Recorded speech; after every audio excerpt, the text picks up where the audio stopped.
بسم اللہ الرحمن الرحیم۔ السلام علیکم، میرا نام ہے محمد یاسر فیق اور آپ دیکھ رہے ہیں اسلام از کمپلیٹ لائف۔ قوم عاد مقام احقاف میں رہتی تھی جو عمان اور حضرموت کے درمیان ایک بڑا ریگستان ہے۔ ان کے مرثے اعلیٰ کا نام عاد بن اوز بن ارم بن سام بن نوح ہے۔ پوری قوم کے لوگ ان کو مرثے اعلیٰ عاد کے نام سے پکارنے لگے۔ یہ لوگ بت پرست اور بہت بد اعمال و بد کردار تھے۔ اللہ تعالیٰ نے اپنے پیغمبر حضرت ہود علیہ السلام کو ان لوگوں کی ہدایت کے لیے بھیجا، مگر اس قوم نے اپنے تکبر اور سرکشی کی وجہ سے حضرت ہود علیہ السلام کو جھٹلا دیا اور اپنے کفر پر اڑے رہے۔ حضرت ہود علیہ السلام بار بار ان سرکشوں کو عذاب الہی سے ڈراتے رہے، مگر اس شریر قوم نے نہایت ہی بے باکی اور گستاخی کے ساتھ اپنے نبی سے یہ کہہ دیا، کیا تم ہمارے پاس اس لیے آئے ہو کہ ہم ایک اللہ کو پوجیں اور جو ہمارے باپ دادا پوجتے تھے انہیں چھوڑ دیں؟ تو لاؤ جس کا ہمیں وعدہ دے رہے ہو اگر سچے ہو۔ آخر عذاب الہی کی جھلکیاں شروع ہو گئیں۔ 3 سال تک بارش ہی نہیں ہوئی اور ہر طرف قحط خشک سالی کا دورہ ہو گیا، یہاں تک کہ لوگ اناج کے دانے دانے کو ترس گئے۔ اس زمانے کا یہ دستور تھا کہ جب کوئی بلا اور مصیبت آتی تھی تو لوگ مکہ معظمہ جا کر خانہ کعبہ میں دعائیں مانگتے تھے تو بلائیں ٹل جاتی تھیں۔ چنانچہ ایک جماعت مکہ معظمہ گئی۔ اس جماعت میں مرثد بن سعد نامی ایک شخص بھی تھا جو مومن تھا، مگر اپنے ایمان کو قوم سے چھپائے ہوئے تھا۔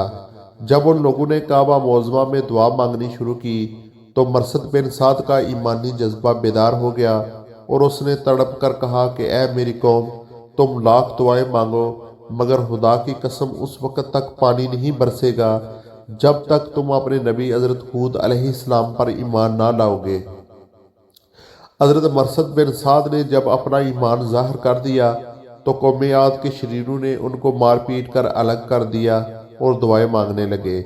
اس وقت اللہ تعالیٰ نے 3 بدلیاں بھیجی، ایک سفید، ایک سرخ، ایک سیاہ، اور آسمان سے ایک آواز آئی کہ اے قوم عاد، تم لوگ اپنی قوم کے لیے ان 3 بدلیوں میں سے ایک بدلی کو پسند کر لو۔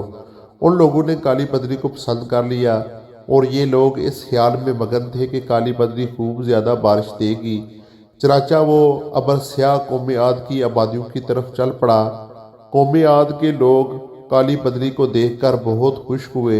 حضرت ہود علیہ السلام نے فرمایا کہ اے میری قوم، دیکھ لو عذاب الہی ابر کی صورت میں تمہاری طرف بڑھ رہا ہے، مگر قوم کے گستاخوں نے اپنے نبی کو جھٹلا دیا اور کہا کہ کہاں کا عذاب اور کیسا عذاب، یہ تو بادل ہے جو ہمیں بارش دینے کے لیے آ رہا ہے۔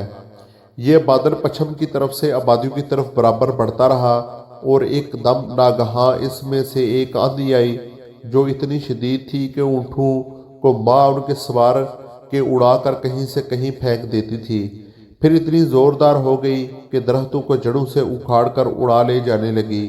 یہ دیکھ کر قوم عاد کے لوگوں نے اپنے سنگین محلوں میں داخل ہو کر دروازوں کو بند کر لیا، مگر آندھی کے جھونکے نہ صرف دروازوں کو اکھاڑ کر لے گئے بلکہ پوری عمارتوں کو جھنجھوڑ کر ان کی اینٹ سے اینٹ بجا دی۔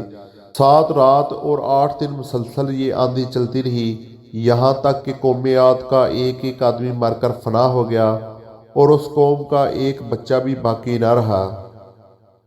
جب آندھی ختم ہوئی تو اس قوم کی لاشیں زمین پر اس طرح پڑی ہوئی تھیں جس طرح کھجوروں کے درخت اکھڑ کر زمین پر پڑے ہوئے ہوں۔